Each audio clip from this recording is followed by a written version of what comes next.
Okay, I've moved the camera up. Hopefully, you'll be able to hear me a little better. I'll try to speak louder. This is another fleece that I'm taking out. Again, it looks a little yellow because it's been sitting around, but you'll see when we wash it how incredibly white it will become. This has a little more finer crimp than the other.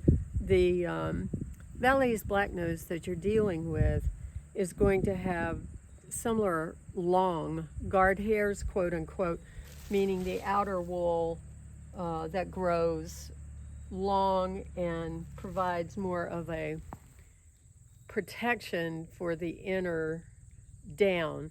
Valleys black nose are mountain sheep, and they're raised in areas where you want very hardy sheep that hopefully we don't destroy by turning them into baby doll sheep, because they really are cute.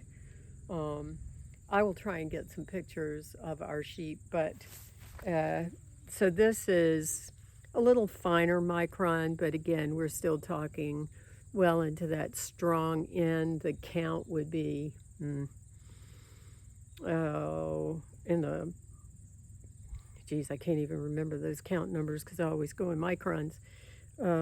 Middle counts in the 50s, so this is probably down in the 40s if I remember, maybe 30s. But the micron count is more on this, probably 36, 37. But once I took some wool to state, and oh geez, I can't remember now, Bill Smith, I believe it was Bill Smith, who worked in the student financing office, who had worked for Burlington.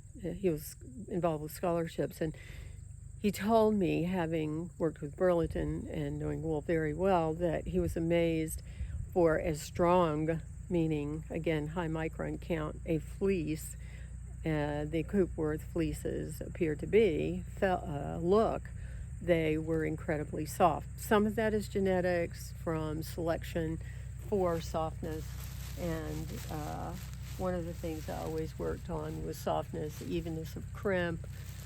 Um, anyway, I'm going to take this over here for now, and I'm going to start showing you how to set up a dye bath. So these are bread trays that I mentioned, I think, in an email that the bread truck guy was more than willing to give us, because after all, he has to unload them when he gets back to the warehouse. So I think we have 30 or some, but I've set up what I'll need for this.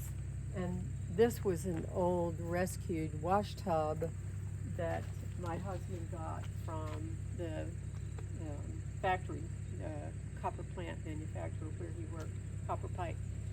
And it was a bathroom thing for washing hands, but he brought it home, and it's perfect because unlike a tank that would be same volume but more cylindrical, this will allow you to really spread the fleeces out and not crowd them quite so badly, especially because I have a tendency to crowd things compared to what you think of when you read about how things were done in industry, where your ratio of fleece or ratio of fiber to water is going to be 40 to 1, 50 to 1, and I'm more like,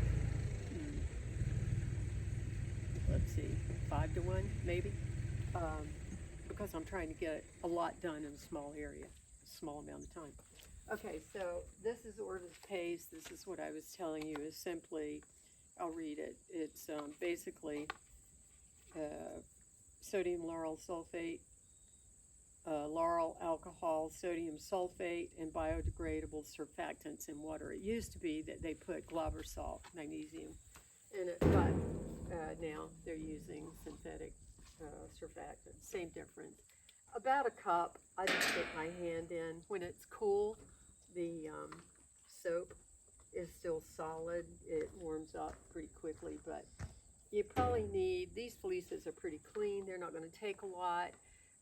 Both the Valleys Black Nose and the Coopworth are going to be on the side of not necessarily having a lot of grease and suet in the wool compared to some of the more finer wool breeds that can have as much as 50 to 55% grease, where these are more like 70.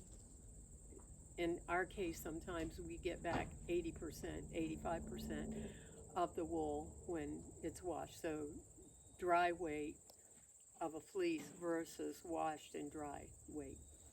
Okay, so it takes about half a cup per fleece, right?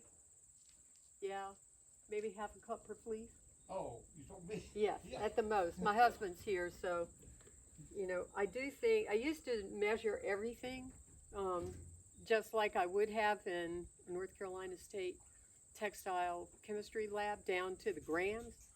And over time, you get kind of familiar with what works and what doesn't, and you find that over time, you can get away with this. I'm not telling you should get away with this, but just on the average. And some of it depends on how dirty is the fleece. Are you going to need more soap?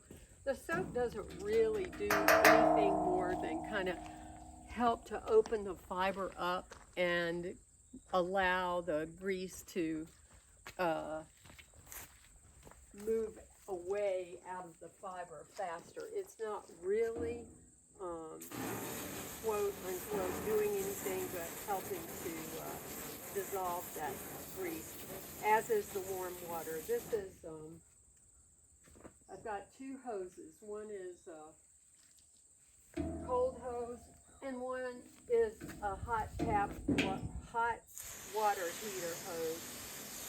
And I like to wash my wool anything around 140, basically not too hot, because if you start getting up in that 180 to boiling temperature range, it can deposit some of the, if there's any keratin left because the sheep being fed corn. I don't feed corn. My sheep are just pastured.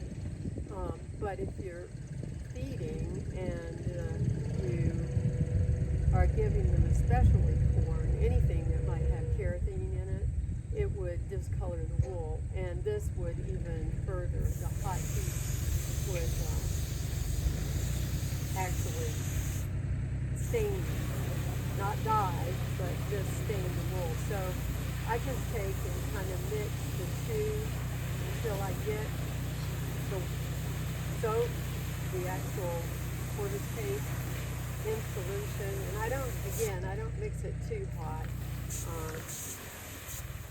I make it about probably 120 at the most. 140 is fine. I just don't like to go too high. And all I'm doing now is just trying to get that soap in solution. So bring it like this. This is not the most scientific way you could do this, but it really works well in the backyard on farm. And you could do the same thing if you had a tank or a bathtub. Just put your soap in solution first. Make sure it's well dissolved. And then I like to cheat. Instead of making that huge water bath like we're talking about, I make my dissolved soap solution just enough to get it in solution. This seems to do a better job when you're working kind of like I do, off the cuff, than if you try to make the dye bath first and then dump the wool in it. So that's, I can tell you exactly. I think this is an 8-pound fleece, and this is 924. Oh, she has really nice wool.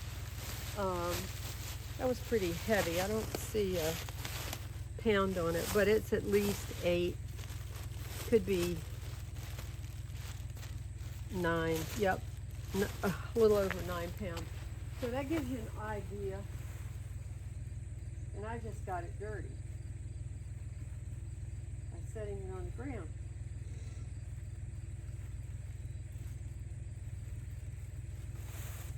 Now all the belly wool and all the dirty wool that might have been around has pretty much been removed. There's a little bit that's got a little more dirt on it, but it's amazing. You look at fleeces coming off of sheep and you can't imagine that they could ever be clean. So I just get them kind of spread out good. And I'm never, ever wringing or twisting, just moving the wool. Don't twist, don't wring, don't agitate, so to speak. Just gently handle the wool. And I need a rag because this hot water hose gets really hot. And then what I do is I take the two and together just kind of push them down into the water, into the soap. And this is why I tell you that Mother Nature does a pretty good job of cleaning sheep. Rain alone, even though it's not at 140 degrees, will push a lot of this dirt and trash out. In fact, I think I mentioned in Australia and in New Zealand, a lot of times they will actually run the sheep through the river the day before they shear to clean them off, so that when they shear, the wool is clean. Some people don't like to do that because it also can take some of the weight away unless they don't get completely dry. But it's very difficult, and people do not like to shear damp, wet sheep. It's like cutting damp, wet fabric. So we're going to do this, and I want to get a good section of this done so you can see what it looks like just from this soap.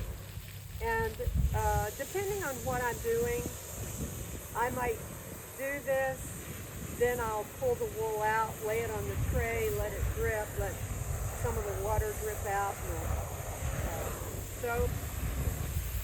And then normally I don't do more than 2 or 3 soaps.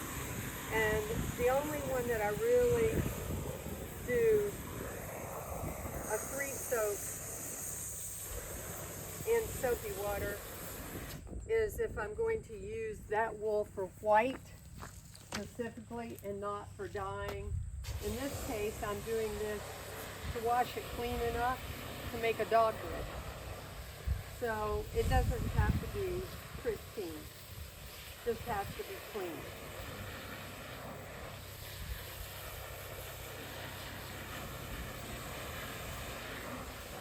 So, you see, I'm trying to mix them pretty much equally in the same place so that it's not getting chopped.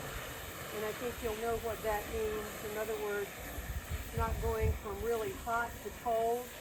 If you put wool in a really hot bath and then completely shock it in extremely cold water, it will have a tendency to shrink just like you would and go, ow, geez, that hurts.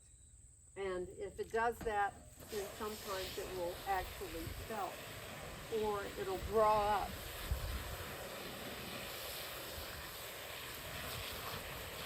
And shrink.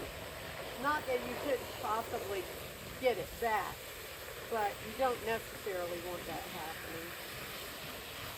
So we'll just keep adding water until I have this tank so full that it can't handle another drop. And just so you get an idea, I'm going to show you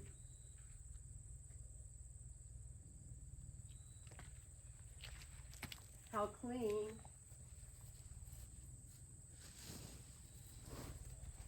just this effort has made.